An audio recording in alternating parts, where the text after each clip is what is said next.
우리를 통해서 하나된 우리를 통해서 하실 일들 모두를 기대하면서 이 시간 나아갑시다. 우리 다음으로는 그 시내산에서 함께 하셨던 것 같이, 그리고 여리고에서도 함께 하셨던 것 같이 주와 같이 길 가는 우리 되기를 여러분 소망합니다. 함께 소망하십니까? 이 시간 주와 같이 길 가는 건 즐거운 일 아닌가 찬양하면서 나가겠습니다. 우리 모두 박수 치면서 찬양할게요. 주와 같이 길 가는 건 즐거운 일 아닌가. 우리 주님 걸어가신 발자취를 밟겠네.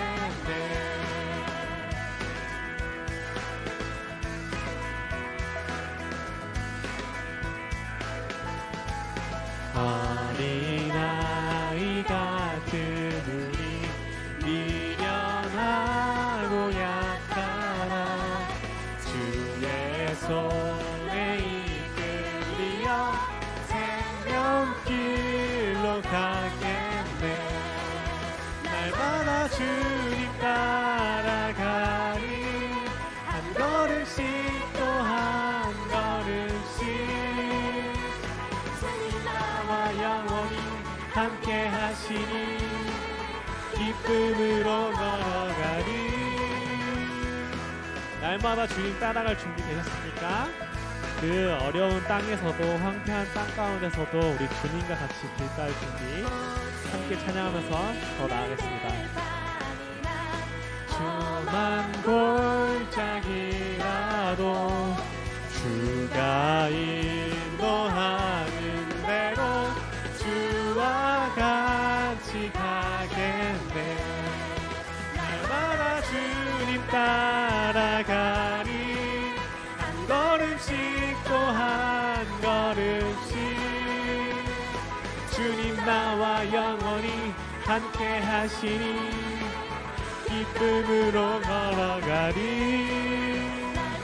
주님 따라가리 한 걸음씩 또 한 걸음씩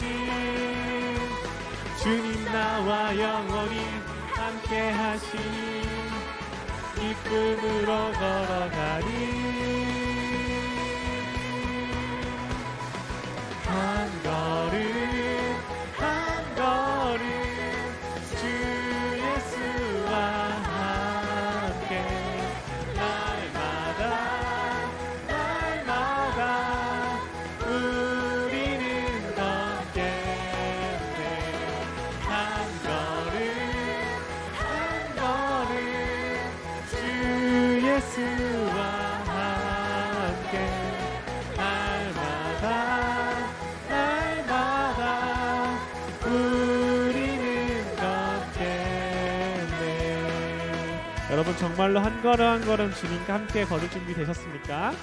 이 시간 우리 진정으로 날마다 주님과 함께 걸어가기를 간절히 소망합니다.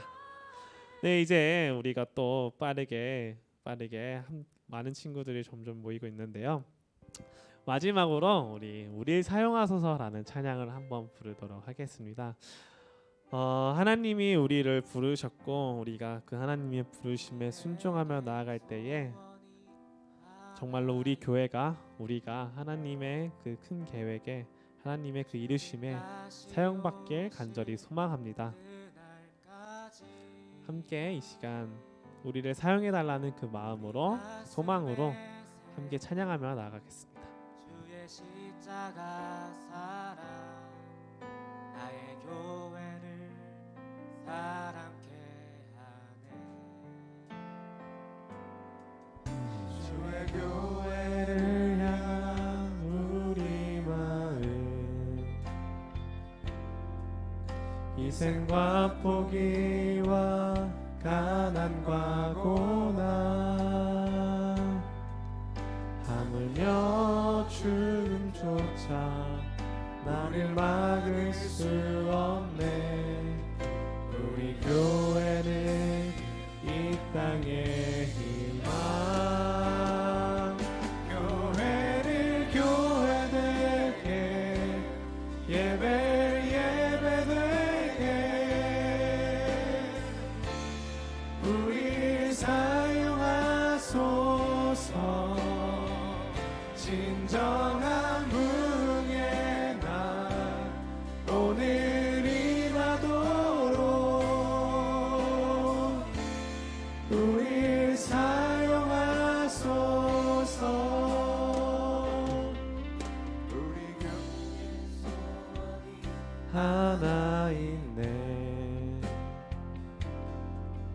주님 다시 오실 그날까지 우리 가슴에 새긴 주의 십자가 사랑 나의 교회를 사랑케 하네. 주의 교회를 향한 우리 마음 희생과 포기와 가난과 고난 하물며 죽음조차 우릴 막을 수 없네. 우리 교회는 이 땅의 희망 교회를 교회되게 예배 예배되게 우릴 사용하소서. 진정한 부흥의 날 오늘 임하도록 우릴 사용하소서. 우리 이 시간 함께 기도하면서 나아가겠습니다. 우리 교회를 정말로 한 몸, 한 마음이 될 수 있도록, 교회 될 수 있도록 이 시간 또한 우리의 예배가 진정으로 하나님과 함께하는 예배 될 수 있도록 우리가 주와 함께 동행하고 주와 함께 길 걷는 그런 예배자, 그러한 삶을 우리가 살아갈 수 있도록 이 시간 함께 기도하며 나아가겠습니다. 하나님 아버지, 주님, 신의 산에서 그 이스라엘 백성들을 부르셨듯이 이 자리에 우리 파워목장을 주님께서 부르셨습니다. 우리가 주님께 나아갈 때에 우리의 교회를 진정한 교회 될 수 있도록 이끌어 주셨고 우리의 예배 또한 주님 하나님을 부르짖는 진정한 예배가 될 수 있도록 이끌어 주시옵소서. 하나님 우리가 사랑으로 섬겨나갈 때에 우리가 한 마음으로 우리 한 몸으로 이 자리에 모일 때에 주님 진정으로 하나님 예배자가 되어 이 예배가 우리 부르짖는 기도를 들어가 주시옵소서.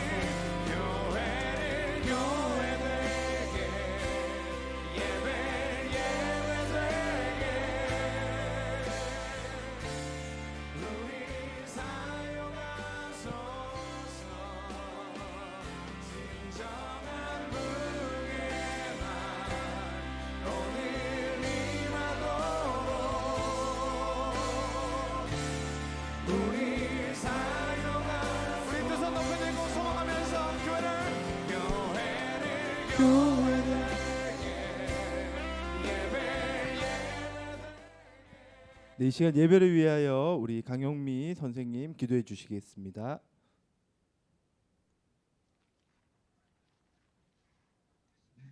하나님 아버지 감사합니다. 한 주도 하나님께서 불꽃 같은 눈동자로 지켜주심으로 모두 건강하게 겨울 집중 예배로 모이게 하시고 예배드리게 하심을 감사드립니다. 지난 한 주를 돌아보면 하나님과 함께하는 이야기가 저희들의 삶이 되어야 했지만 세상 좋은 것들에게 마음과 시선을 빼앗긴 채로 하나님께 집중하지 못하고 살았던 것을 고백하오니 용서하여 주시고 이 예배를 통해 새롭게 하실 하나님만 바라보며 회복하도록 도와주시옵소서. 구약 성경 이야기로 드려지고 있는 겨울 집중 예배에 우리 모두 집중하도록 하셔서 성경 이야기로 하나님을 더 많이 알아가게 도와주시옵소서. 말씀을 전하시는 안 목사님을 강건하게 붙드셔서 하나님의 파워가 넘치는 말씀을 전하게 하시옵소서. 그 말씀을 잘 듣고 우리의 마음이 새로워지고 잘 지켜 행하여 하나님이 세우신 파워 목장 공동체가 하나님 안에서 하나가 되고 오직 하나님만 바라보며 우리의 삶이 하나님과 함께하는 이야기로 넘쳐나 세상 모든 이들에게 축복의 통로가 되도록 도와주시옵소서. 우리의 예배를 받으시고 끝나는 시간까지 함께 하시기를 원하오며 우리를 사랑하시고 인도하시는 예수님의 이름으로 기도드리옵나이다. 아멘. 아멘. 이 시간 우리 헌금 봉헌하는 시간을 갖도록 하겠습니다. 여러분 그 준비한 예물은 성경책에 끼우시는 걸로 봉헌하시면 되고요. 이제 대면 예배하는 날이 점점 다가올 텐데 그때 오실 때 가져오셔서 한꺼번에 했으면 좋겠어요. 우리 이 시간 마음을 다하여서 헌금 봉헌하도록 하겠습니다. 나는 하나님을 예배하는 예배자입니다.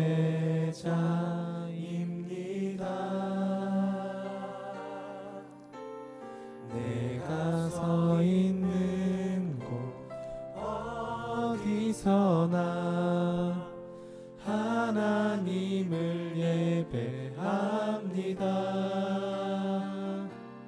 내 영혼 거룩한 은혜를 향하여 내 마음 완전한 하나님 향하여 이곳에서 바로 이 시간 하나님을 예배합니다. 아멘. 드려진 예물을 위해 기도하겠습니다. 모든 것이 하나님의 것임을 고백합니다. 주님이 우리에게 주신 것 중 귀한 것을 구별하여 주님 앞에 바칩니다. 이 예물 주님 원하는 곳에 사용하여 주시옵소서. 우리의 몸과 마음을 주께 드리기 원하오니 인도하여 주시옵소서. 예수 그리스도 이름으로 기도드립니다. 아멘. 네, 이번 주 우리가 외울 암송 말씀이 있습니다. 그렇죠? 금주의 말씀. 여러분 그 우리 파워 목장 올해 표 말씀이기도 한데요. 디모데후서 3장 16절 우리 한번 같이 오늘부터 읽으시고 한 주간 그렇게 암송하셔서 목장 선생님께 체크를 받으시면 여러분들 그 작은 선물도 드리겠지만 이게 축적이 되면 나중에 교육부에서 큰 시상도 할 거예요. 그런 자세한 계획은 또 설명을 드릴 테니까 우리 말씀을 암송하고 그 말씀을 품고 살아가기를 바랍니다. 같이 한번 읽어보겠습니다. 오늘 시작이니까요. 시작. 모든 성경은 하나님의 감동으로 된 것으로 의로 교육 죄송해요. 다시 제가 외우려고 하다가 다시 한번 모든 성경은 시작. 모든 성경은 하나님의 감동으로 된 것으로 교훈과 책망과 바르게 함과 의로 교육하기에 유익하니. 네, 아멘.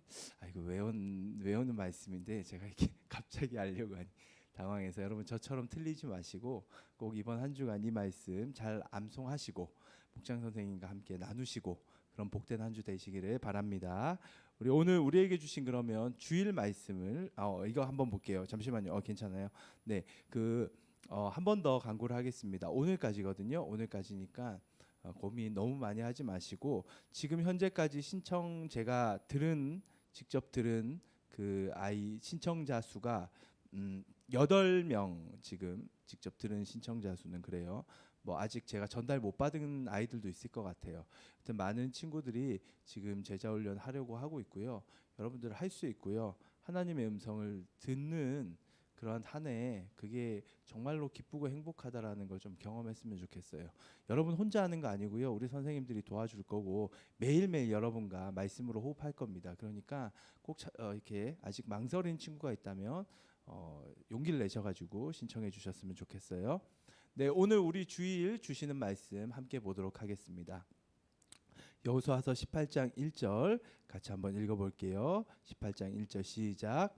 이스라엘 자손의 온 회중이 실로에 모여서 거기에 회막을 세웠으며 그 땅은 그들 앞에서 돌아와 정복되었더라.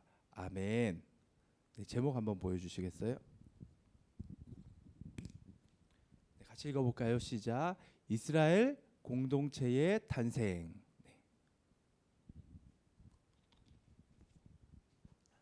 네, 오늘 말씀의 제목은 이스라엘 공동체의 탄생이라는 제목으로 우리 21년도 겨울 집중 교육 예배 주일 말씀을 듣도록 하겠습니다. 제가 어제도 이렇게 같이 여러분들하고 나눴는데 어제 늦은 시간 그쵸? 저녁 시간. 근데 분위기는 너무 좋았던 것 같아요. 근데 이게 아무래도 그 시간에 제가 여러분들에게 성경을 이렇게 이야기한다는 것이 저도 개인적으로 처음 해보았고 여러분들도 아마 처음 그런 시간을 보냈을 텐데 뭐 그렇지만 짧은 시간이었지만 그래도 여러분들께 구약 성경의 어떤 부분인지 전달한다고 했는데 얼마나 이해가 됐는지 잘 모르겠어요. 사실 성경을 이해한다는 것은 우리의 집중과 우리의 마음이 중요하지만 더 중요한 것은 성령님이 주시는 깨달음과 성령님이 주신 지혜로 성경을 이해하는 것입니다. 아무리 공부를 열심히 한다고 성경이 이렇게 이해되는 게 아니라 하나님이 깨닫게 하시고 하나님이 도와주시면 성경이 이해되고 그 성경이 더욱더 깊이 새겨져요, 마음에. 그렇기 때문에 여러분들이 그러한 내가 성경을 잘 모르고 뭔가 나는 조금 부족한 것 같고 이런 마음 가지지 마시고 이 시간은 하나님께서 날 깨닫게 하신다, 성령님이 지혜를 주신다라는 이런 마음으로 한번 들어보시면 여러분들에게 아마 성경이 이해되게 하시는 하나님의 은혜를 또 경험하는 시간이 되기를 바랍니다. 구약 우리 지금 전반기, 그러니까 구약 전반부를 우리가 다룰 텐데요. 제가 전반부를 다루면서 계속 전반기란 이야기를 쓰는 이유가 1년 이제 상반기가 있죠. 그 전반기. 그게 이제 1월부터 6월이잖아요. 그렇죠? 6월. 1월부터 6월까지 우리가 함께 나누게 될 말씀이 바로 오늘 우리가 하게 될 이 내용이 기본입니다. 이 큰 흐름을 가지고 가져갈 거예요. 그래서 창세기부터 6월까지 사실 사무엘상까지는 할 건데 오늘 우리가 함께 볼 말씀은 여호수아 말씀까지거든요. 이 큰 맥을 여러분들이 먼저 이 집중 교육 예배를 통하여서 이해하시고 그 이해한 내용을 가지고 매일 말씀을 듣고 목장 나눔을 하고 제자 훈련도 받으시면 올해 여러분들이 정복까지는 못하더라도, 그렇죠? 정복을 한다는 표현은 사실은 감히 쓰기가 조금 힘든데 그래도 구약 성경을 어느 정도 큰 틀을 이해하면서 내용이 머릿속에 떠오르고 그려낼 정도, 이미지화 시킬 정도까지는 여러분 충분히 갈 수 있습니다. 근데 그게 엄청난 재산이 될 거예요, 아마. 그렇기 때문에 그런 여러분들의 영적 재산을 이 시간 우리가 함께 더욱더 하나님께서 그런 것들을 내 지경을, 나의 성경을 이해하는 지경, 성경을 이해하는 지경이 넓혀진다는 것은 나의 영적 지경이 넓어지는 것이고 그게 넓어진다는 것이 바로 이 세상을 향한 그 하나님의 비전을 알고 세상을 더욱더 크게 품을 수 있는 사람이 되는 가장 초석입니다. 그래서 이 성경을 이해한다는 게 그만큼 여러분들의 의미가 있어요. 성경을 이해하는 사람, 그리고 성경을 알고 깨닫는 사람이 바로 이 시대가 요구하는 사람이라고 저는 믿고 있어요. 그리고 그런 사람을 세상에서는 뭐라고 표현하느냐? 매력적이다라고 표현한다고 저는 믿어요. 내면의 그 매력이 풍기는 사람. 그래서 그 사람만 보면 너무 매력적이고 너무 세련됐고 이것이 바로 성경으로부터 시작하는 사람의 의미입니다. 그렇게 여러분들이 차영지로 세워질 거라고 저는 믿어요. 그래서 오늘 성경을 볼 텐데 이제 구약의 이야기를 다시 한번 시작해 보도록 하겠습니다. 지도도 보고 사진도 보면서 오늘은 좀 우리가 한번 이해를 해볼게요.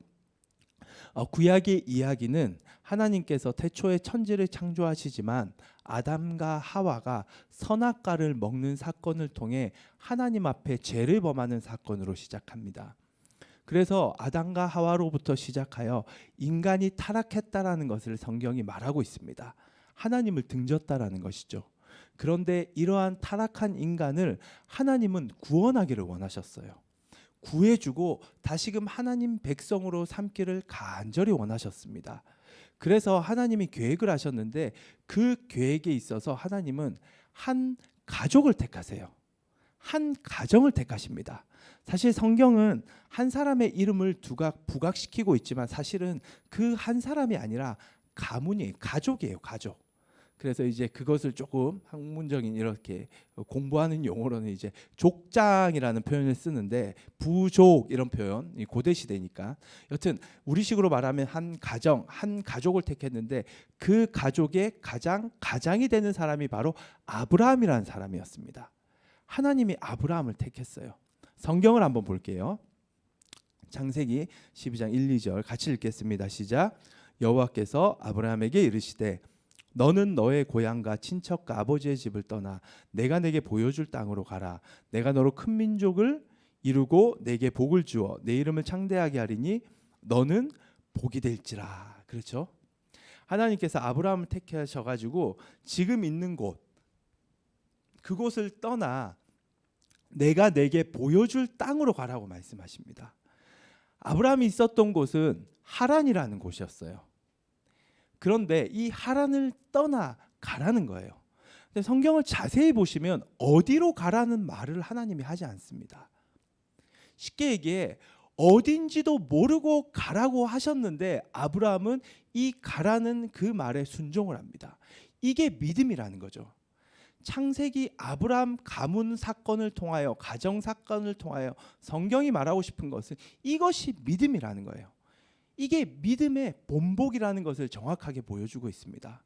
그래서 아브라함은 어딘지도 모르는데 그냥 갑니다.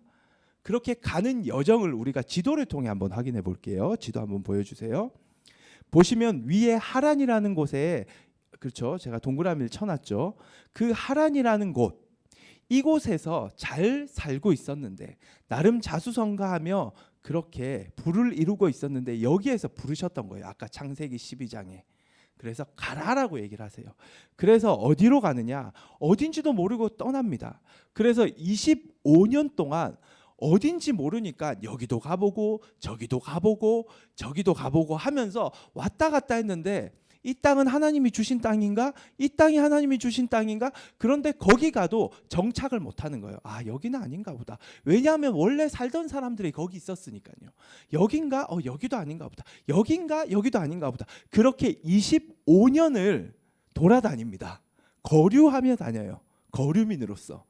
그러다가 드디어 한 곳에 아브라함 가족이 정착을 하게 되는데 그곳이 바로 지도에서 말하는 아래쪽에 있는 브엘셰바라는 곳이에요. 자, 이 브엘셰바라는 이름의 뜻은 약속의 우물이란 뜻이에요. 약속의 우물. 하나님이 가라, 내가 땅 주겠다, 자손 주겠다, 이 약속을 이제 이루셨다라는 것에 의미를 가진 그러한 도시라고 생각하시면 됩니다. 이 브엘셰바가 고고학적으로 발견이 됐어요. 예. 고고학 이제 연구하시는 분들이 발굴을 했는데 사진을 한번 볼게요. 다음 사진. 자, 왼쪽 여러분들이 이제 화면을 보는, 그쵸, 왼쪽 맞죠? 이 왼쪽에 발굴된 고고학적으로 발견된 고대 시대, 아브라함 시대, 그 이전 시대에도 있었던 브엘셰바 도시 유적입니다. 유적. 이렇게 도시가 형성되었을 것이다 라는 것을 발굴했다는 거죠. 보시면 막 이렇게 구의 길 막 나눠져 있죠. 그렇죠? 칸칸이 나눠져 있잖아요. 이게 무슨 의미냐면 잘 계획된 도시라는 거예요. 행정적으로, 군사적으로 뭔가 그 도시가 아무렇게나 막 너저분했던 곳이 아니라 잘 계획되었던 나름 괜찮았던 도시였다라는 것을 우리가 지도를 통해 확인할 수가 있습니다. 그런데 이 지도에서 중요한 것은 제가 이제 동그라미를 빨간색으로 이렇게 표시를 해놨는데 이곳이 뭐냐? 앞에 보면 조그만한 지금 들어가는 입구로 보이는 것이 하나 있어요. 그렇죠? 그 입구로 들어갔을 때 바로 있었던 우물입니다. 우물. 예, 브엘셰바 하면 성경에 우물이 많이 등장하는 이유가 지금 고고학적으로 발견이 되는 거죠. 마을 입구, 도시 입구에 우물이 있었어요. 그 말은 도시에 있어서 우물이 가장 중요했다라는 거죠. 제가 거듭 설명했지만 브엘셰바라는 곳은 그 아래로 내려가면 전부 광야입니다. 광야. 그렇죠? 척박한 돌로 이루어진 광야였어요. 척박한 땅. 그렇기 때문에 물이 잘 없는데 이곳은 이상하게 물이 있었습니다. 그래서 이스라엘 사람들이 살 수 있었던 최남단의 도시가 바로 브엘셰바예요. 그런데 하필이면 이스라엘 땅이 넓은데 북쪽이 있고 남쪽이 있는데 이 가장 남쪽에 이 믿음의 뿌리, 신앙의 뿌리가 여기서 시작한 이유는 이게 이스라엘의 정신이 하나님의 마음이라는 거죠. 가장 남쪽에 가장 사람들이 돌아보지 않고 가장 비천해 보이는 그곳에서 하나님을 신앙하는 신앙이 시작된다라는 거예요. 이게 굉장한 메시지가 있거든요. 사실은 하나님은 큰 자, 막 대단한 자, 자기 잘났다고 이렇게 의시되는 그러한 사람을 택하신 것이 아니라 가장 하찮게 남들 보지 않는 그 사람에게 집중하셨다라는 것이 브엘셰바를 통하여 또한 우리에게 말한 바입니다. 그런 사람이 하나님을 신앙할 때 하나님이 사용하신다라는 것을 또 말하고 싶다라는 거죠. 여튼 중요한 것은 이 브엘셰바의 우물인데 바로 이 우물이 지금 사진에 보이는 이 우물을 하나님께서, 물론 이것은 이제 후대에 있을 수도 있는 우물이고 그런데 과거에도 있을 수 있다라고 추측되는 우물이에요. 그런데 이 우물에 바로 아브라함, 그리고 그의 아들 이삭, 그리고 아브라함의 손자까지 야곱까지 이 브에셰바, 이 우물을 먹고 이 우물 근처에서 정착하며 살았다라는 것이죠. 이 우물을 먹으면서 이 주위의 땅에 정착하여서 이 정착한 땅에서 자손을 낳음으로써 하나님의 축복을 누렸던 바로 그곳, 하나님이 약속하셨는데 아브라함이라는 사람을 택하여서 가라, 내가 너 땅 주겠다, 자손 주겠다, 너를 복으로 만들 것이다, 축복의 통로 되겠다라고 말씀하셨는데 그 약속을 비로소 이루기 시작했던 곳, 그 시작이 되었던 바로 그곳이 어디다? 브에셰바라는 곳입니다. 그래서 이스라엘에게 있어서 또한 신앙을 가진 우리에게 있어서 이 브에셰바는 아주 중요합니다. 왜냐하면 우리 믿음의 뿌리가 여기서부터 시작된 거예요. 뿌리라는 거죠. 뿌리. 믿음이 뭔지, 하나님은 어떤 분인지, 하나님은 인간에게 찾아오시고 인간을 부르시고 그 인간이 순종할 때 약속을 이루시고 약속 가운데 하나님의 역사를 보여주신다라는 그 하나님의 신앙이 여기서부터 시작됩니다. 자, 이것이 첫 번째 브에셰바 이야기예요. 신앙의 뿌리, 믿음의 시작의 이야기입니다. 그 다음 이제 성경이 이제 전개가 어떻게 되느냐? 야곱의 후손들, 아브라함, 이삭, 야곱, 그렇죠? 그래서 마지막 야곱의 후손들이 이게 나름 번성을 하는데 이 브에셰바 땅에 가뭄이 찾아와요. 고대 사회에서는 이 가뭄이라는 게 굉장히 자주 있었던 일이에요. 그런데 야곱의 아들 중에 한 명이 여러분 아시겠지만 요셉이라는 인물을 알죠, 그렇죠? 요셉이 여차저차한 과정을 통하여서 결국 애굽의 총리가 되고 애굽 땅에도 가뭄이 오죠. 이 고대 당시에 어떤 이 메소포타미아 모든 지역에 아마 가뭄이 찾아왔던 것 같은데 이 가뭄이 찾아왔던 이 상황에서도 요셉이 지혜를 발휘해서 하나님이 주신 지혜를 가지고 그 애굽 땅 중심으로 그 양식을 비축하여서 가뭄에도 대처할 수 있는 그러한 방안을 만들어서 많은 애굽 사람들이 괜찮게 가뭄이 왔음에도 불구하고 살 수 있는 환경이 되어 있었던 그러한 그 시간이었습니다. 그러한 지금 사건이 일어나는 때였어요. 그 소식을 이제 야곱이 듣게 돼요. 처음에는 야곱이 요셉인지 모르지만 여튼 그 소식을 듣고 결국은 요셉이 야곱 아버지 그리고 형들 그 모든 후손들에게 아버지 이제 모든 식구들을 데리고 우리 이집트로 오라고, 그러면 머물 수 있는 땅을 제가 왕에게 부탁해서 마련해 드리겠습니다. 결국 그 말을 듣고 야곱 일가족이 이집트로 다시 이주를 하게 됩니다. 그래서 그곳에 와서 정착을 해서 사는데 그냥 사는 게 아니라 하나님이 축복을 해주셔가지고 엄청나게 자손이 번창하면서 부도 이루면서 그렇게 터전을 잡고 살아가기 시작해요. 요셉이 있을 때야 그 왕이, 이집트 왕도 요셉이 있을 때는 이스라엘 민족이 자기 편이니까 잘 봐줬어요. 그런데 정권이 바뀝니다. 파라오라는 왕이 등장을 해요. 이 요셉을 몰랐던 왕, 요셉과 상관없는 왕이에요. 그 왕이 딱 등장을 하게 되자 이스라엘이라는, 이스라엘이 아니죠, 정확히 말하면 야곱의 후손들이라고 보이는 저 사람들이 한 곳에 모여 정착을 하는데 너무 번성하고 번창하니까 이제 위기를 느끼는 거예요. 저 사람들이 저렇게 번창하고 번성하다가는 우리 민족을 삼키겠다라는 거죠. 이집트가 망하겠다라는. 그래서 이 파라오가 야곱의 후손들을 핍박하기 시작합니다. 그렇게 야곱의 후손들이 핍박을 받아요. 그러니까 너무 핍박이 가혹한 것이었어요. 자, 다음 한번 볼래요? 네, 그렇게 핍박을 많이 받는데 지도를 좀 보시면서 할게요. 그렇게 핍박을 받으면서 지금 보시면 왼쪽 그 상단에 라암셋이라는 곳에 살면서 파라오를 위한 건물가, 그리고 이 당시에 파라오는 신이었거든요. 왕이 신이었어요. 이집트 국가는. 신전을 만들면서 그렇게 고통을 받을 때 그들의 고통에 부르짖는 소리를 하나님이 듣게 됩니다. 원래 알고 있으셨죠, 하나님은. 그래서 드디어 하나님께서 이제 때가 됐다. 내가 야곱의 후손들, 내가 택한 저 가족, 가문, 그 후손들을 내가 이제 구원시키겠다라고, 내가 이집트로부터 저들을 이끌어내겠다라고 작정을 하셔서 한 사람, 모세라는 사람을 택하셔서 이스라엘을, 그 야곱의 후손들을 야곱의 후손들을 이집트로부터 이끌어내십니다. 그런데 이끌어낼 때 그냥 놓아주질 않아요. 그래서 중요한 이 홍해라고 보이죠, 여러분들? 제가 영표하고 홍해. 이 홍해 사건이 그때 일어납니다. 앞에 바다가 막혀 있었는데 하나님께서 모세에게 지팡이를 내밀어라. 지팡이를 내미니까 홍해 그 바다가 갈라지는 거예요. 저 지금 보이는 바다가 갈라지면서 야곱의 후손들이 건너갈 수 있는 길을 만들어줍니다. 그렇게 야곱의 후손들이 건너간 이후에 뒤따라서 이집트 군대가 왔는데 이집트 군대가 물 속에 발을 갈라진 그 물 안으로 발을 들이자 말자 중간쯤 들어갔을 때 하나님께서 이 홍해를 다시금 바다로 흐트러 버리셔가지고 그 이집트 군대가 몰살당하는 이 사건을 통하여서 하나님은 야곱의 후손들을 구원하셨습니다.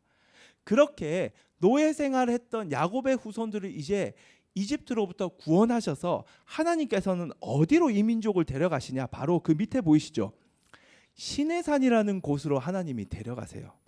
지금 보이는 시내반도란 이곳은 다 광야입니다. 광야. 척박한 땅이었어요. 그런데 이 척박한 땅으로 하나님이 인도를 하시더니 이 시내산이라는 곳, 이 목적지를 향하여 이스라엘 백성들을 이끌고 가는 것이에요. 자, 다음 사진 한번 보여주세요. 네, 사진을 보시면 바로 이 시내반도, 시나이 반도라고 불리는 사진이 지금 이렇습니다. 왼쪽 사진 보이시죠, 여러분? 우리가 생각하는 그런 사막은 아니에요, 그렇죠? 광야하면 사막을 생각하는데 막 사하라 사막처럼 모래가 막 모래 언덕을 만드는 이곳은 아닌데 이 지금 광야는 우리가 이제 이스라엘 백성들이 걸었던 광야는 그 건호쌤이 다녀오셨다고 되게 저는 거기는 못 가봤어요. 예, 그때 그런 상황이 이집트 상황이 좋아야 들어갈 수 있는데 여튼 이곳이 바로 이제 돌짝이 있었던 돌산들이 있었던 되게 돌 어떤 그런 지역들이 많았던 그런 광야라고 보시면 돼요. 모래 광야가 아니라 그곳으로 이끌어 가셨다는 거죠. 여튼 모래든 돌 광야든 돌짝 광야든 여기에는 척박한 땅입니다. 풀 한 폭이 보이지 않는 곳이에요. 그런데 하나님은 그곳으로 이끌어 가시더니 오른쪽 사진이 바로 시내산으로 추측되는 곳입니다. 사실 시내산이 어디라고 100% 발견되진 못했어요. 한 3-4군데 학자들이 말하고 있는데 대부분은 공통적으로 지금 아까 지도에서 제가 표시했던 그곳을 시내산으로 거의 그냥 인정을 합니다. 그건 주님 나라 가야지 정확한 위치는 알 수가 있어요. 예. 근데 거의 그렇게 인정을 해요. 이제 그래서 그 시내산이 바로 오른쪽에 보이는 이런 돌산이죠. 돌산. 그곳에서 하나님이 이스라엘을 부르셨고 그 산으로 올라오게 하셨던 거예요. 그럼 도대체 하나님은 이 산에 왜 부르셨을까? 왜 이곳에 부르셨을까? 먼저 광야로 부르신 이유, 척박한 돌산으로 부르신 이유는 하나님께서는 봐라, 주위를 봐라, 아무것도 보이지 않지, 풀 한 폭이 없지, 너희들이 볼 것은 오직 누구다? 다른 거 없다. 오직 하나님, 나 하나만 바라보라는 하나님을 향한 집중을 위한 하나님의 은혜였습니다. 그래서 이 시내산이 아주 중요해요. 성경에서 이 시내산을 하나님의 산이라고도 표현하고요, 호렙산이라고도 표현을 합니다. 그만큼 중요한 산이에요. 예. 그래서 이 시내산으로 부르셔서 이제 하나님께서 무엇을 하시느냐? 다음 말씀 보여주세요.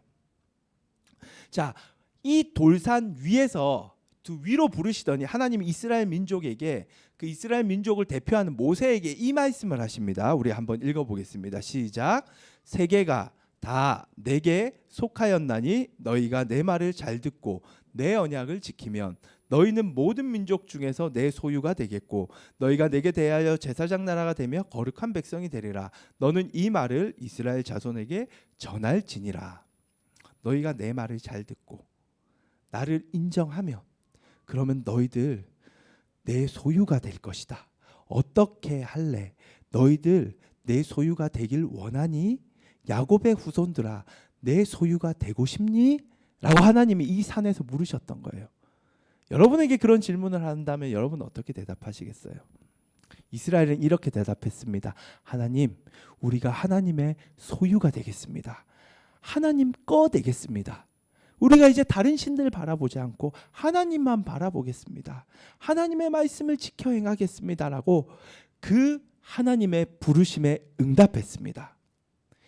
그리고 하나님은 그 소리를 들으시더니 그래 알겠다.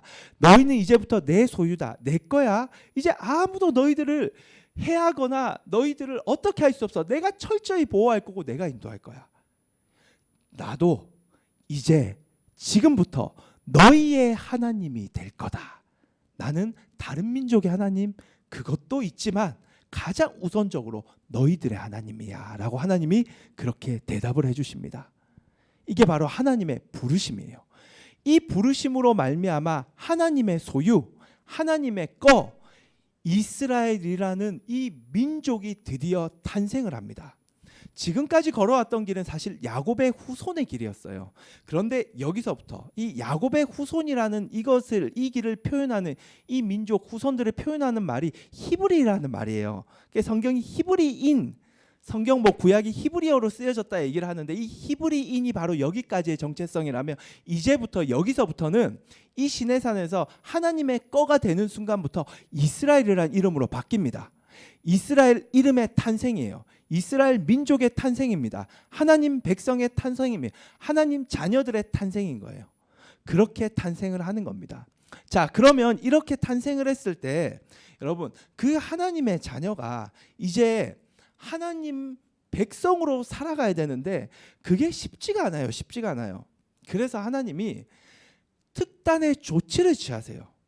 그냥 내버려. 야, 니네끼리 이제 알겠지. 니네 이제 잘 살아야 돼. 내 백성답게 살아야 돼. 못하면 안 돼. 그러면 안 돼. 막 이게 아니에요. 하나님은 훈련을 시켜주십니다. 이게 얼마나 큰 은혜인지 몰라요.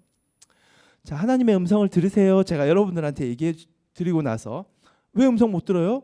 왜 음성 못 들어? 막 이렇게 이 말도 안 되잖아요. 그렇죠? 음성을 들을 수 있는 방법도 알려주고 도와도 주고 격려도 하고 때론 틀리면 틀렸다고 얘기도 해주고 이게 진짜 사랑이잖아요. 그렇죠? 하나님이 이 사랑을 베푸신 거예요. 그것이 바로 광야에서 40년 동안의 훈련을 통해 이스라엘이 훈련을 받게 됩니다. 이 광야의 40년 시간을 통해. 자, 다음 말씀, 다음 거 한번 보여주세요. 말씀 한번 읽어볼게요. 말씀이에요. 예. 여호수아서 24장 7절이에요. 시작. 너희의 조상들이 나 여호와께 부르짖기로 내가 너희와 애굽 사람들 사이에 흑암을 두고 바다를 이끌어 그들을 덮었나니 내가 애굽에서 행한 일을 너희의 눈으로 보았으며 또 너희가 많은 날을 광야에서 거주하였느니라. 자, 지금까지 말을 정리하는 거죠. 이집트 노예 생활이 있었는데 하나님이 부르셔서 바다로 이끌러. 이 바다라는 것은 홍해겠죠. 홍해. 그렇죠. 홍해를 건너게 하셨고 그리고 그들을 바로 이집트 군대는 다 덮어버렸어요. 그래서 이 일을 이스라엘이 보고 나서 시내산에서 하나님의 백성 이스라엘이 되었고 그리고 나서 광야에서 여러 날 무려 40년 동안 훈련을 받게 됩니다. 이 훈련을 통하여서 이스라엘은 철저히 다음 지도 한번 보여주세요. 이 광야 훈련이에요. 지금 위에 중간쯤에 브에르셰바가 있죠. 그렇죠? 1번. 그리고 홍해 이집트로 갔다가 홍해를 건너서 2번 시내산으로 옵니다. 그렇죠? 그리고 나서 광야 훈련. 요 지도를 보시면 아시겠죠? 이 광야 훈련을 40년 동안 받게 돼요. 이 40년 광야 훈련을 통해 이스라엘은 이제 이 탄생한 이스라엘은 성장을 하게 되는 거죠. 어떤 성장이냐? 이 성장이 어떤 거냐? 성장은 이겁니다. 하나님의 백성답게 생각을 하고 말을 하고 행동을 하는 게 성장이요 성숙입니다. 우리도 마찬가지예요. 그렇죠? 우리에게도 충분히 적용할 수 있는 부분이죠. 그래서 이스라엘 백성들 이전에는 이집트에 살았던 사람들, 이집트의 노예 생활을 했던 사람들로서 생각하고 말하고 행동했습니다. 그냥 배고프면 무조건 먹었고 이집트의 신은 엄청 많았거든요. 특히 왕, 그 신에게 굴복하면 먹을 거 준다 하면 가서 다 굴복하고 그냥 먹을 거 받아 먹는 거예요. 그리고 일해, 너희들 일하면 우리가 고기 줄게 하면 열심히 일해 고기 받아 먹고 막 이랬던 정말로 욕구대로 살았던 이집트가 시키는 대로 했던 그런 생각과 말과 행동을 했다면 이젠 달라요. 다른 신들 너희들 이 신 숭배해? 그럼 먹을 거 줄게 해도 아니 우리는 안 먹으면 안 먹었지 그 신을 숭배하지 못해. 하나님 숭배할 거야. 이런 생각과 말과 행동으로 변하게 했던 훈련의 기간이 바로 이 40년 광야의 훈련이었습니다. 그렇게 훈련을 받으면서 믿음이라는 것을 비로소 성숙한 믿음을 이스라엘이 가지게 됐어요. 하나님의 존재를 믿는 게 아닙니다.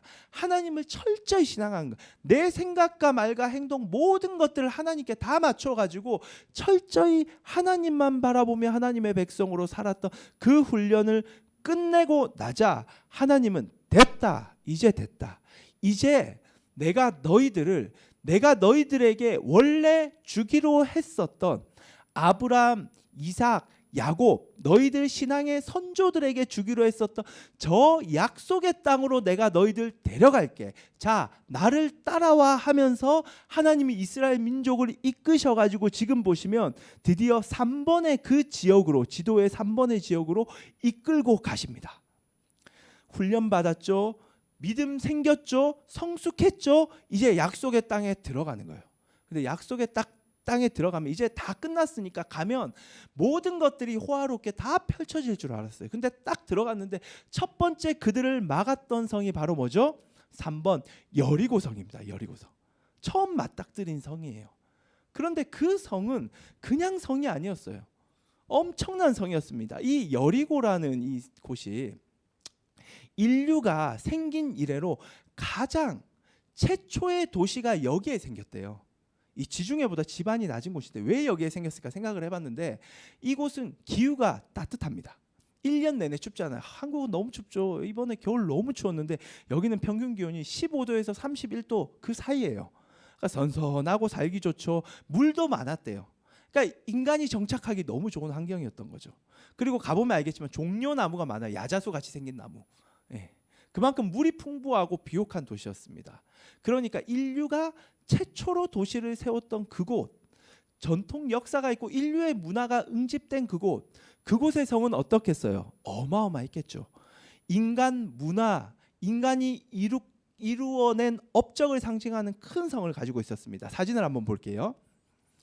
자, 여리고라는 곳이 발견이 됐어요. 예, 발견이 됐는데 보시면 왼쪽 사진을 보시면 지금 왼쪽 사진에 보시면 오른편에 건물들이 조금씩 있잖아요. 그렇죠? 작은 건물 되게 작게 보이죠. 그렇죠?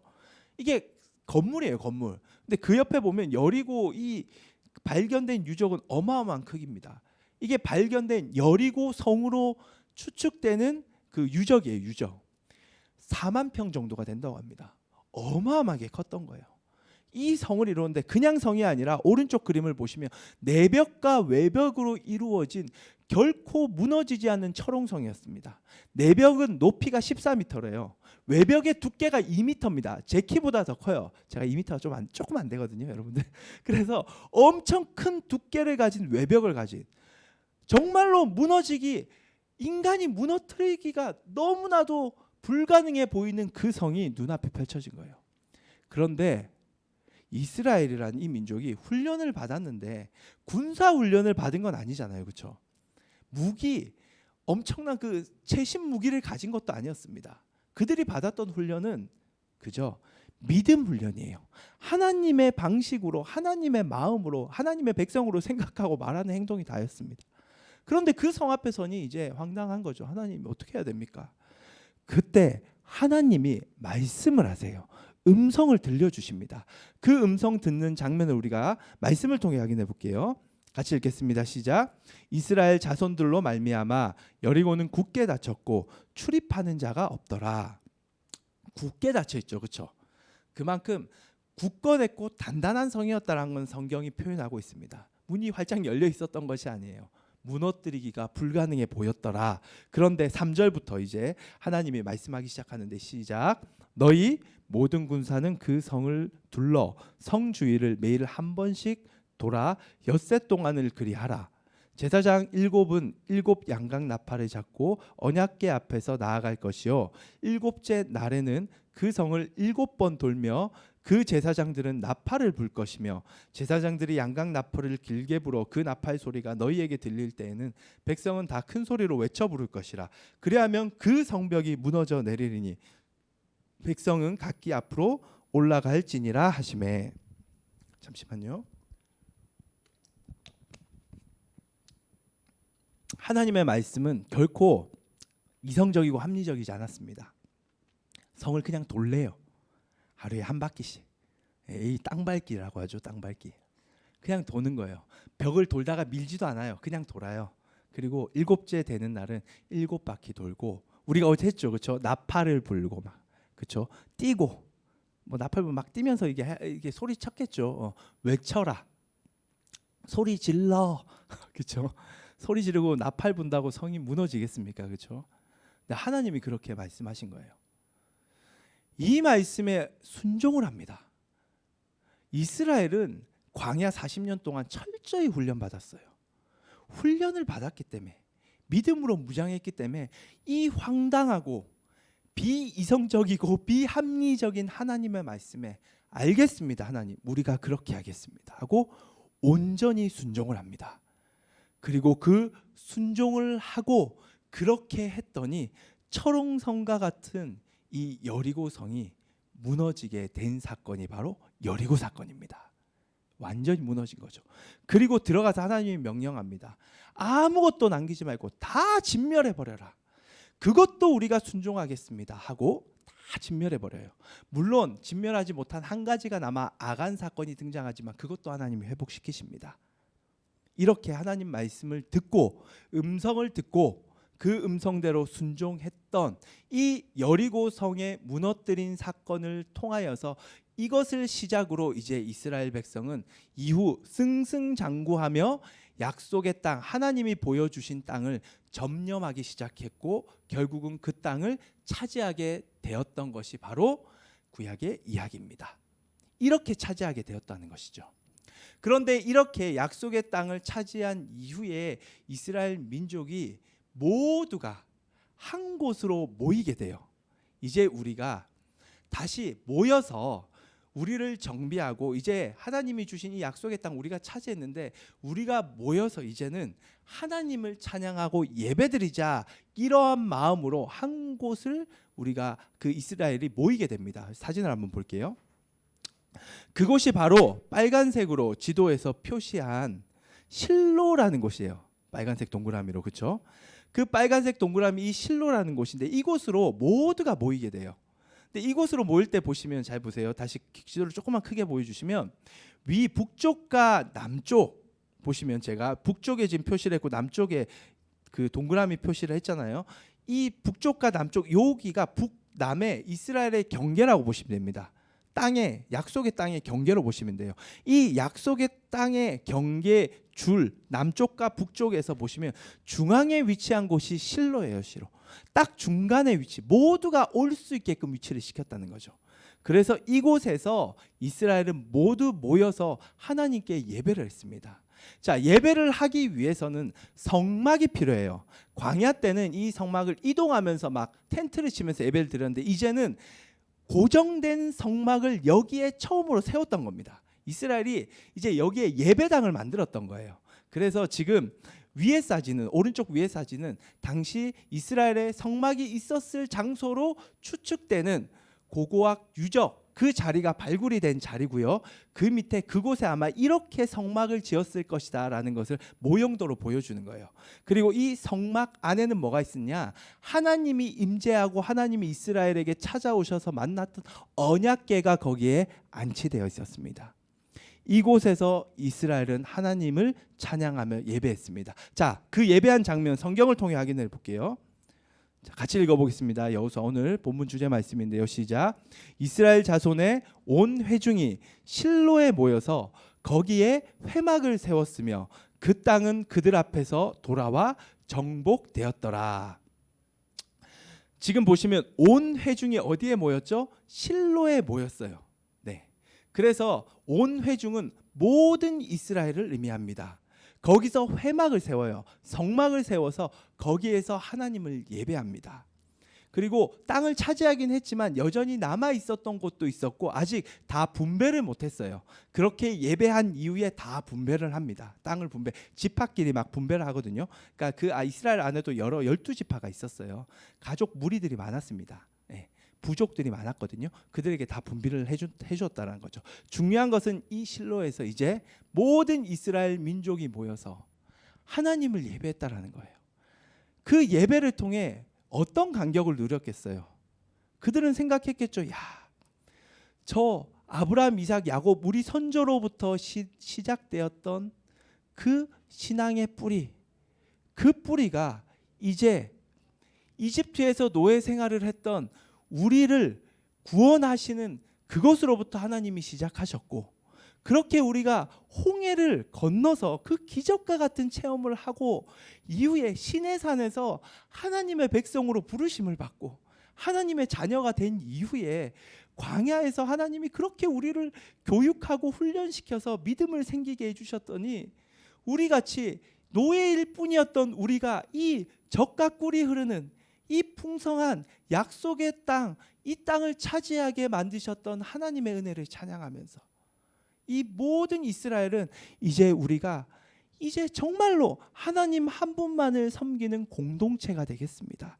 하나님을 사랑하고요, 아래로는 우리 이웃들, 우리 공동체를 사랑함을 통하여서 하나님께 영광 돌리는 한 백성이 되겠습니다. 하나님만 섬기겠습니다. 오직 주님 영광 받아 주시옵소서 하며 그런 감격스러운 예배를 드렸던 곳이 바로 어디다? 실로입니다. 실로. 바로 이곳에서 진짜 하나님의 백성 공동체 이스라엘, 이전에는 이스라엘 하나님의 자녀로서 탄생했다면 그 탄생한 아기가 성장하고 커서 어른이 되어서 이제 완전히 성숙한 이스라엘 공동체로서 다시금 새롭게 세워진 그곳이 바로 이 실로라는 것이죠. 우리식으로 말하면 교회의 탄생입니다. 교회의 탄생. 제가 이 말씀을 준비하면서 이 말씀을 저에게도 한번 적용을 해봤어요. 이스라엘은 아브라함, 이삭, 야곱의 신앙의 뿌리가 있습니다. 저는 제가 어떻게 신앙을 가지게 됐느냐, 저는 사실 부모님의 영향이었어요. 저희 아버지예요, 아버지. 하나님이 이제 저희 아버지를 저희 가족 중에 택하신 것 같아요. 택하셔가지고 택하셨어요. 예, 택하셔가지고 저희 집은 아무도 안 믿었어요. 저희 할머니가 절에 나가셨거든요. 근데 저희 집이 교회 옆에 붙어 있었어요. 예, 아버지가 살았던 집이, 저는 태어나기 전에. 근데 아버지가 어떻게 이렇게 하다가 교회 이전에 막 이렇게 맛있는 걸 주고 하니까 교회를 몇 번 갔는데 거기에 이제 복음을 듣고 예수님을 믿게 된 거죠. 그래서 아버지가 그 중고등학교 시절로 제가 유초등부 시절로 제가 들은 것 같아요. 예, 유초등부 시절에 그 신앙을 가지게 되면서 교회에 나가 활발하게 활동하면서 저희 아버지 신앙 때문에, 저희 아버지가 장남이거든요. 그 밑에 작은 아버지들, 위에 고모들, 할머니 모두가 다 저희 가정이 복음화가 되게 되었습니다. 하나님을 믿게 되었죠. 그래서 제 신앙의 뿌리는 사실 저희 아버지에게 있어요. 저는 그렇지만 보고 있는 여러분들의 신앙의 뿌리 부모님일 수도 있고요, 혹은 여러분들에게 교회 가자라고 전도했던 친구가 될 수도 있죠. 그렇죠? 그게 복음의 뿌리죠. 우리의 그 복음의 뿌리를 가지고 우리가 제가 교회에 나오게 되었어요. 처음에 뭘 알았겠어요. 교회 나와야 되니까 나왔던 거죠. 그렇게 그냥 신앙생활 했습니다. 그런데 드디어 시내산의 사건이 저에게 일어났어요. 고3 때였어요. 고3 때 너무 힘들었어요. 제 자신을 포기할 정도로 힘든 그때에 저는 하나님을 찾았습니다. 근데 하나님께서 그때 이 모든 과정들에 하나님이 함께 하신다라는 것을 저한테 느끼게 하시더라고요. 그래서 21살 때는 그 과정, 내가 다 계획했던 과정이라는 마음의 확신을 주더라고요. 절 향한 부르심이었습니다. 콜링이었어요. 하나님 절 부르시더라고요. 내가 너를 안 돼요. 네 인생을 다 봤대요. 그리고 내가 너의 하나님이 될 거래요. 얼마나 기뻤던지. 그때 제가 항상 간증하는데 막 눈물 뿌리면서 죄를 회개하다가 갑자기 180도 바뀌더니 막 웃기 시작했어요. 기도하다가 막 울다가 웃다가 다 했다는 거죠. 예. 하나님이 그렇게 저를 부르시죠. 그때 제가 드디어 오랫동안 태어날 때부터 신앙생활을 했지만 고3 그리고 21살 때 비로소 저는 내가 하나님의 자녀라는 굳건한 확신을 가졌습니다. 난 진짜 하나님의 자녀라는 거 100%라는 거예요. 이거는 드디어 하나님 자녀가 탄생한 거예요. 탄생한 거. 교회 왔다 갔다 하고 한다고 사실 탄생하는 게 아니죠. 여러분들 알죠? 우리가 이 예배를 드리면서도 난 진짜 하나님의 자녀인가? 하나님 자녀가 한 주 동안 전혀 고민 없이 아무것도 안 하고 그냥 살아간다는 게 이게 맞나? 이런 고민을 많이 한단 말이에요. 그런데 그 부르심의 순간이 있어요. 여러분들. 그때 저는 그 은혜를 경험했어요. 그리고 나서 저는 신앙생활, 이제 내가 하나님의 자녀가 되었으니까 정말로 저는 하나님의 자녀답게 살아갈 줄 알았거든요. 근데 세상에 딱 나갔는데 못 살아요. 못 살아. 이전하고 똑같은 모습의 제 자신을 발견하는 거예요. 그런데 이전하고 다른 것은 이전에는 그렇게 살다가 글로 완전히 가버리는데 계속 마음 한켠에 하나님께서 계속 저를 터치하시고 건드시니까 이 세상으로 완전히 못 가. 왔다 갔다 하면서 맨날 고민하는 거야. 근데 돌아보니 그게 훈련이었습니다. 훈련. 얼마나 하나님이 철저히 훈련을 시키시는지 제가 가진 그 생각과 가치관을 바꾸는데 여러분 그 너무 고집 피우지 않았으면 좋겠어요. 저는 시간이 좀 많이 걸렸던 것 같아요. 근데 여러분은 그러지 않았으면 좋겠어요. 그래 어릴 때 신앙교육이 이렇게 중요한 어떻게든 여러분 지금 이 오랜 시간 제가 설교를 하는 이유도 여튼 저는 그래가지고 오랜 시간 방황이 아니라 훈련을 받았어요. 훈련을 빨리 굴복을 했어야 되는데 빨리 굴복 안 하니까 그 밑바닥까지 하나님이 다 휘저어 놓으려고 하니까 얼마나 시간이 걸리겠어요. 근데 하나님 포기하지 않으시더라고요. 이스라엘에게 40년, 저에게는 그 시간이 40년의 시간이 저에게 있었습니다. 나름의 시간이. 그렇게 훈련을 받고 나니까 제가 이제 어느 순간 믿음이 이전하고 다른 거예요. 좀 성장한 것 같아요. 그러자 성장할 그때 제가 뭘 경험했느냐? 여리고 사건을 경험합니다. 여리고 사건은 뭐냐? 하나님의 음성이 들려요. 여러분 제가 여러분들에게 이제 제자 훈련을 권면할 때 큐티 훈련을 받을 거다 하면 큐티 이전에도 했었다는 친구들이 거의 대부분이더라고요. 근데 제가 딱 한 번 더 질문을 합니다. 너희들 큐티 하면서 하나님의 음성을 들어봤니?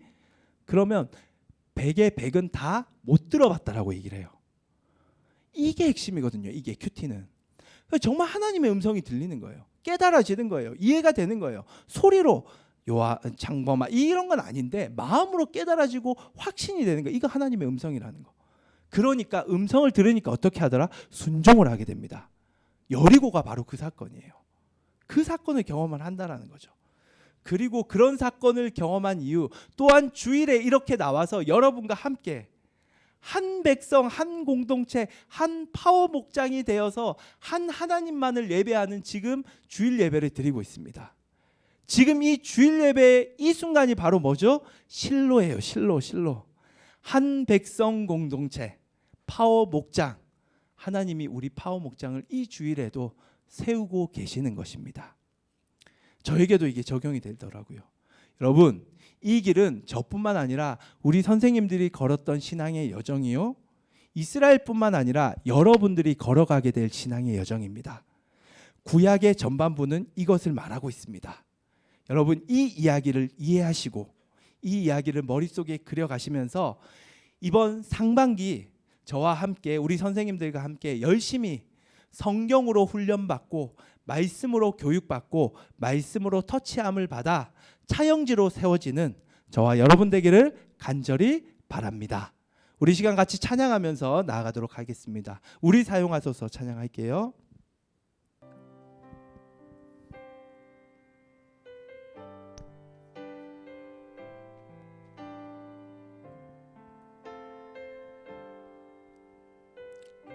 우리에겐 소원이 하나 있네. 우리에겐 소원이 하나 있네. 주님 다시 오실 그날까지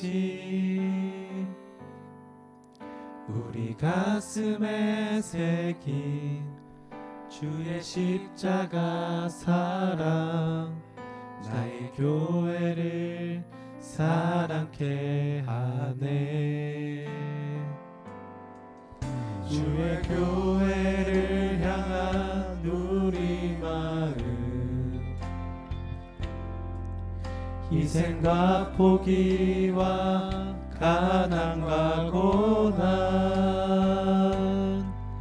하물며 죽음조차 우릴 막을 수 없네. 우리 교회는 이 땅의 희망 교회를 교회되게 예배를 예배되게 우리 사용하소서. 진정한 부흥의 날 오늘 임하도록 우리 사용하소서.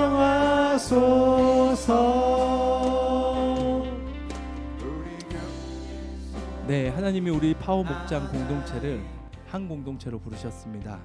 이 시간 하나님 이 구약 성경 말씀을 들으며 우리도 이 신앙의 여정을 걷기를 원합니다. 그래서 차영지로 우리 한 명 한 명이 세워지고 우리 파워 목장 공동체가 세워지기 원합니다. 올 한 해 하나님 이 말씀대로 이스라엘을 인도하셨던 하나님, 우리를 인도하여 주시옵소서. 이런 간절한 마음을 담아 우리 기도하며 나아가도록 하겠습니다. 기도하겠습니다. 하나님 감사합니다. 주님, 오늘 말씀을 들으며 이스라엘이 걸었던 신앙의 여정을 바라보며 이것이 너희들이 걸어가게 될 신앙의 여정임을 말씀하시는 주님의 마음을 얻습니다. 주여, 우리 아이들이 지금은 조금 부족할 수도 있고 여전히 성숙하지 못한 모습일 수도 있지만 저 또한 그 길을 걸었습니다. 하나님께서 반드시 우리 아이들 한 명 한 명을 차용지로 세워주실 줄 믿습니다. 광야의 훈련도 거치게 할 것입니다. 파워목장 이곳에서 이 시기에 중고등부 시절에 우리는 훈련받아야 됩니다. 더욱더 하나님 앞에 믿음으로 훈련받아야 합니다. 하나님의 마음으로 생각하고 말하고 행동할 수 있는 성숙한 아이들로서 나아가야 합니다. 그리하여 참으로 순종의 열매도 드리고 정말 파워목장 공동체가 주님 안에서 세워지기를 원하오니 이 신앙 여정을 모두가 함께 한 마음으로 걸어가기를 원하오니 올 상반기 우리를 인도하여 주시옵소서. 이 상반기 말씀을 통하여서 하나님이 역사하실 줄을 믿습니다. 청사진과 비전을 보여주심에 감사합니다. 이 비전 붙들고 나아가는 우리 모두가 될 수 있도록 인도하여 주시옵소서. 주여 붙들어 주시옵소서. 우리 사용하소서. 우리 사용하소서. 우리를 사용하여 주실 줄을 믿습니다. 예수님의 이름으로 기도드립니다. 제가 축도하겠습니다.